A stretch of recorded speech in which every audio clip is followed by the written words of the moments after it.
오늘은 3월 10일 화요일 아침입니다. 함께 나눌 말씀은 잠언 14장 1절부터 7절까지의 말씀이며 먼저 1절부터 3절 말씀 읽겠습니다. 지혜로운 여인은 자기 집을 세우되 미련한 여인은 자기 손으로 그것을 허느니라. 정직하게 행하는 자는 여호와를 경외하여도 패역하게 행하는 자는 여호와를 경멸하느니라. 미련한 자는 교만하여 입으로 매를 자청하고 지혜로운 자의 입술은 자기를 보존하느니라.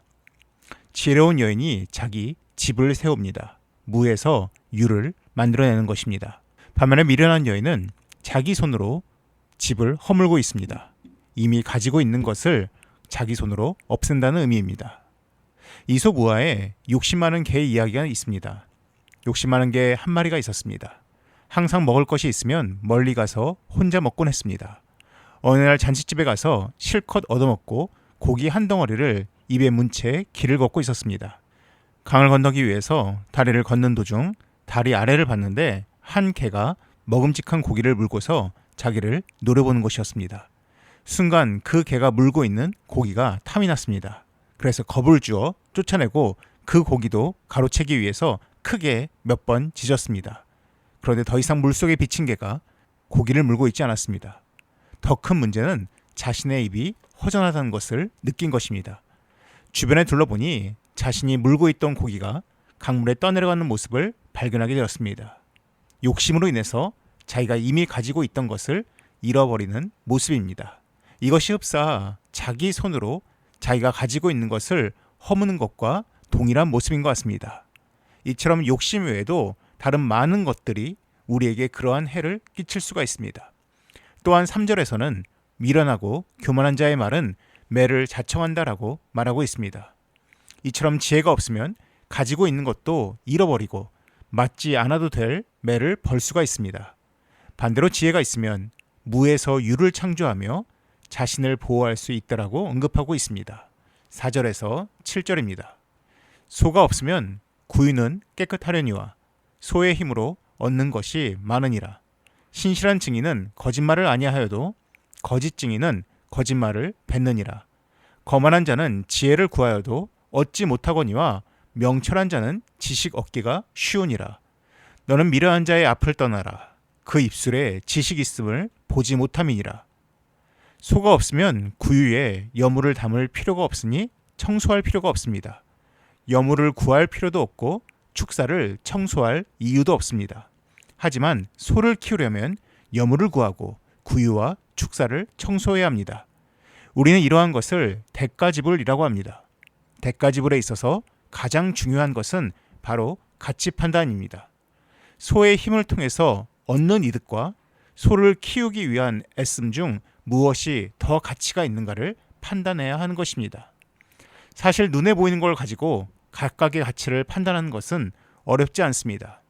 음식, 옷의 가격이나 여행 비용 등은 어느 정도 가늠할 수가 있고 또한 내가 얼마나 지불해야 할지 판단이 가능합니다.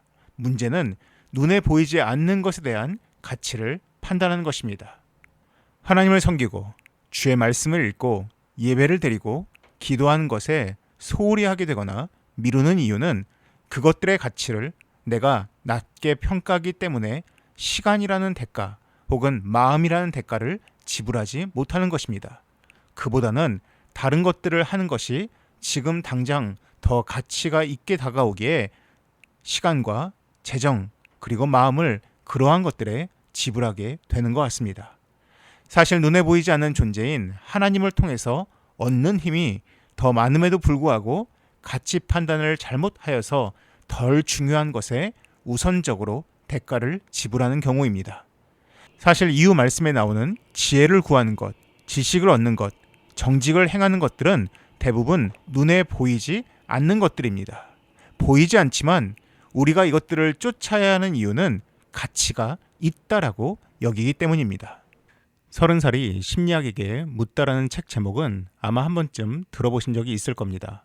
2008년도에 출간된 책으로 저자는 김혜남 정신분석과 의사입니다. 그녀가 49살에 쓴 책이었습니다. 그런데 그녀는 사실 이 책을 쓰기 7년 전인 42살에 이미 파킨슨병 진단을 받은 상태였습니다.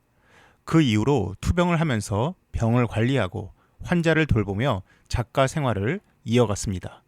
하지만 투병 생활을 이어가다가 결국 몸을 정상적으로 움직이지 못하는 순간이 찾아왔습니다. 그때의 나이가 55이었습니다. 결국 사람들에게 자신의 파킨스병 사실을 알렸고 글 잘 쓰는 의사에서 글 잘 쓰는 파킨스병 의사라는 수식어가 하나 더 붙게 되었습니다. 그로부터 7년 후인 2021년 그녀는 다시 책을 하나 썼습니다.